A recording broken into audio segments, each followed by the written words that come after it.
Thank you for coming to Georgetown and អំឡុងពេលសួរសំណួរនឹងឆ្លើយជាមួយនឹងនិស្សិតនៅសាកលវិទ្យាល័យ Georgetown អតីតអនុប្រធានាធិបតី Mike Pence បានប្រកាសថ្កោលទោសអំពីអំពើហិង្សាក្នុងអំឡុងពេលវាយប្រហារលើវិមានកាពីតាល់របស់សហរដ្ឋអាមេរិកកាលពីថ្ងៃទី6ខែមករាឆ្នាំ2021លោក Pence ក៏បានសរសើរចំពោះសមាជិកសភានៃគណៈបកនយោបាយទាំងពីរផងដែរ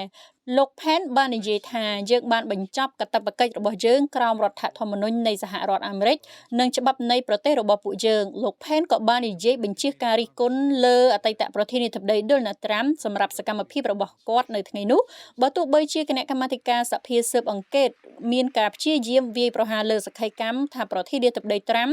នៅពីក្រោយការជួបជុំរបស់មនុស្សជាច្រើនអ្នកលើការប្រើប្រាស់អាវុធក៏ដោយប៉ុន្តែលោក Trump នៅតែណែនាំពួកគេឲ្យមកកាន់វិមានកាពីតាល់វិញដដែលលោក Pence ក៏បាននិយាយថាថ្ងៃទី6ខែមករាគឺជាថ្ងៃសោកនាដកម្មសម្រាប់សហរដ្ឋអាមេរិក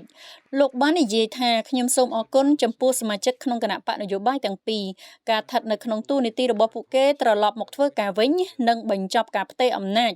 ដោយសន្តិវិធីនិងធ្វើឲ្យអ្វីៗដែលបានចាប់ផ្ដើមជាថ្ងៃសោកនាដកម្មនិងជាថ្ងៃជ័យជំនះនៃសេរីភាពផងដែរ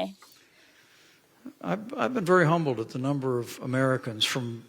diverse backgrounds and experiences that have